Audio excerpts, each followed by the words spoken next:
Hello friends, JD knowledge platform पर आपका स्वागत है। आइए देखते हैं आज की वीडियो आपकी जो है सीईटी से रिलेटेड है। सीईटी क्या है, आप कैसे फॉर्म अप्लाई कर सकते हैं, कब इसके फॉर्म भरने स्टार्ट होंगे, पहले जिसने सीईटी दिया है क्या वो भी दे सकता है, ये सारी की सारी बातें हम इस वीडियो में जानेंगे। अगर आपने चैनल को अभी सब्सक्राइब नहीं किया है तो प्लीज़ चैनल को सब्सक्राइब करें, वीडियो को लाइक करें, अपने फ्रेंड्स के साथ शेयर करें, क्योंकि हम तभी वीडियो बनाते हैं जब आप पूरी तरह से श्योर हों इस चीज़ के बारे में कि ये चीज़ आपको करनी है और कब उसके जो फॉर्म हैं वो अप्लाई होंगे। कोई अगर वैकेंसी आती है उसके बारे में तो पहले ही हम वीडियो नहीं बनाते, पूरे तथ्यों के साथ वीडियो बनाते हैं।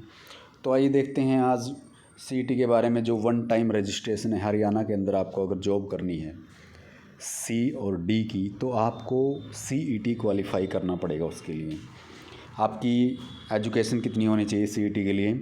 अगर आपके पास 10th है तो आप ग्रुप डी का जो सीईटी है वो दे सकते हैं। अगर आपके पास 12th है तो आप दोनों में अप्लाई कर सकते हैं, सी और डी के लिए।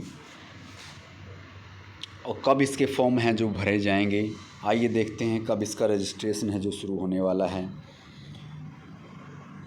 तो यहाँ पर तो देखिए, हरियाणा सीईटी के लिए फ़िलहाल वन टाइम रजिस्ट्रेशन शुरू होने के संकेत नहीं। सीईटी में अभी संशोधन नहीं हुआ, यानी कि सीईटी में अभी संशोधन है जो वो नहीं हुआ है।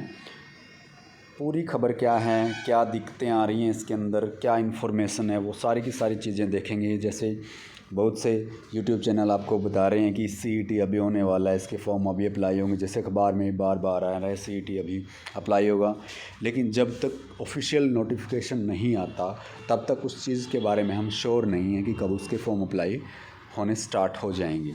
इसी के आधार पर एक खबर है जो आप सभी के लिए बेहद इम्पोर्टेंट है। पूरी खबर क्या है वो देखते हैं। तो यहाँ पे जो सीईटी है आपके, उसके फॉर्म अप्लाई होने हैं, उसके अंदर क्या दिक्कतें आ रही हैं देखो।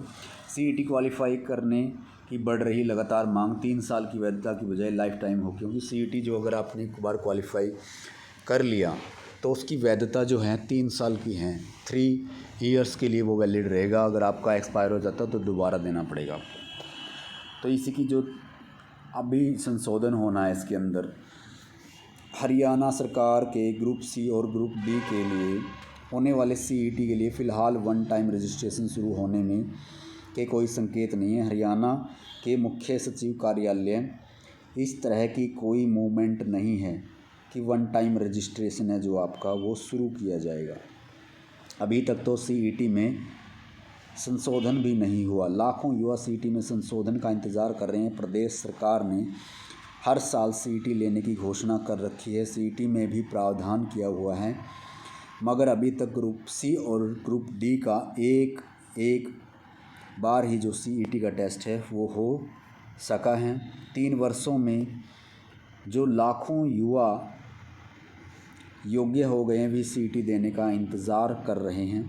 चूँकि अभी तक सीईटी पॉलिसी के अनुसार 4 गुना उम्मीदवारों को शॉर्ट लिस्ट करने का प्रावधान है, जिसके लिए एक उम्मीदवार कई पदों के लिए शॉर्ट लिस्ट होता रहता है।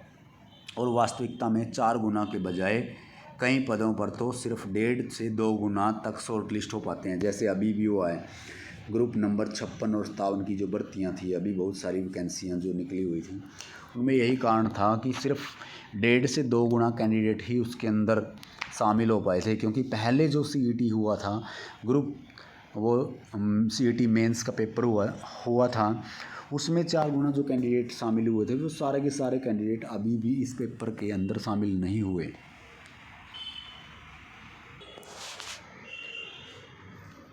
तो आगे देखते हैं इसके अंदर। और वास्तविकता में 4 गुना के बजाय कई पदों पर तो सिर्फ 1.5-2 गुना, यानी कि जो अभी बात आई आपको कि 2 गुना कैंडिडेट भी बड़ी मुश्किल से होते हैं, क्योंकि कैटेगरी वाइज बुलाए गए थे इसके अंदर, ग्रुप वाइज ही बजाय। इसलिए युवाओं की मांग है कि सीईटी क्वालिफाई होना चाहिए, यानी जो सीईटी पास हो उन सभी को उनकी योग्यता के अनुसार वाले पदों के जो नॉलेज टेस्ट है उसमें बैठने के लिए बुलाया जाए और उनको अधिकार मिलना चाहिए ये, क्योंकि ये पेपर वास्तव में क्वालिफाई ही होना चाहिए।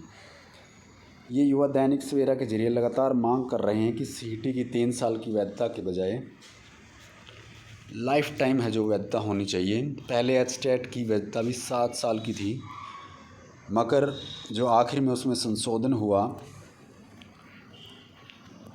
और सीईटी के स्कोर को जो है बढ़ाने के लिए उम्मीदवारों को दूसरे सीईटी में बैठने का अधिकार होना चाहिए। अगर स्कोर सुधार यानी कि उसके अंदर हो जाए तो उसका वही स्कोर माना जाना चाहिए। तकनीकी पदों के लिए अलग से सीईटी होना चाहिए। इसके अंदर दिखते क्या हैं वो देखते हैं, क्या क्या दिखते हैं। अभी तक एक सीईटी हुआ है जिसमें 4 गुना शॉर्ट लिस्ट का प्रावधान था। अब दूसरा सीईटी होगा तो पहले वाले सीईटी और दूसरे वाले सीईटी स्कोर के अनुसार शॉर्ट लिस्ट करने में दिक्कत आएगी। इसका एक कारण यह है कि बीसीए बीसीबी की क्रीमी लेयर सीमा बढ़ाई है। जो उम्मीदवार पहले बीसी श्रेणी में थे अब उसमें नई सीमा वाले उम्मीदवार भी शामिल होंगे। जो पहले अयोग्य थे अब योग्य हो सकते हैं। किसी का स्कोर बढ़ेगा तो इस स्कोर को और पुराने स्कोर को अपडेट करने में दिक्कत आएगी। दूसरे नंबर पे अनुसूचित जाति को भी प्रदेश सरकार ने 2 वर्गों में बांट दिया है। पहले वाले सीईटी में केवल अनुसूचित जाति का प्रमाण पत्र है, मगर अब उन्हें 2 वर्गों में कैसे बांटेंगे। वन टाइम रजिस्ट्रेशन में यह प्रावधान नहीं है, क्योंकि रजिस्ट्रेशन के समय भी सिर्फ कैटेगरी पूछी जाती है, जाति नहीं। 4 गुना या 10 गुना या 12 गुना ये से ज़्यादा शॉर्टलिस्ट करने के तरीके पर भी संशय है। क्या शॉर्टलिस्ट ग्रुप में केवल पदों की संख्या के अनुसार किया जाना है या कैटेगरी और पद के अनुसार किया जाना है। अभी तक एचएसएससी ने कैटेगरी और पद के अनुसार शॉर्टलिस्ट किए थे, मगर इसमें एक ही उम्मीदवार कई पदों पर रिपीट हुआ है। आरक्षण शॉर्टलिस्ट करने के समय दिया जाना है, जो आरक्षण है वो शॉर्टलिस्ट के समय दिया जाना है या आखिरी चयन के समय दिया जाना है। इस बार तो आयोग ने शॉर्टलिस्ट के समय ही आरक्षण दे दिया, मगर हाई कोर्ट ने एचपीएससी केस में एक बेंच ने इसे गलत बताया। इसलिए सीईटी संशोधन करते समय इसका भी ध्यान रखना पड़ेगा। सीईटी क्वालिफाई होना चाहिए, अन्यथा उम्मीदवार रिपीट होते रहेंगे। तो बहुत सारे रीज़न हैं आपके पास, आपने देख लिया। और एक खबर और ये भी है कि इसके अंदर जो बचे हुए ग्रुप हैं उनके पेपर लेने हैं। क्लर्कों की मांग है कि उनके विभागों का दोबारा बंटवारा हो। तो आप देख सकते हैं कि जो सीईटी है उसके अंदर संशोधन होना है। संशोधन होने में टाइम लगेगा, तो इसका मतलब ये है कि फॉर्म अप्लाई होने में भी टाइम लगेगा। अभी बहुत टाइम लगेगा आपके पास, क्योंकि बहुत सी जो नीतियां हैं वो उसके अंदर नहीं थी, नए सीईटी में लागू करनी है। ये प्रोसेस पूरी करने में समय लगेगा आपका। तो आशा है वीडियो आपको पसंद आई होगी। ऐसी वीडियो पाने के लिए जेडी नॉलेज प्लेटफॉर्म को ज़रूर सब्सक्राइब करें, वीडियो को फ्रेंड्स के साथ शेयर करें और लाइक करें। Thanks to all.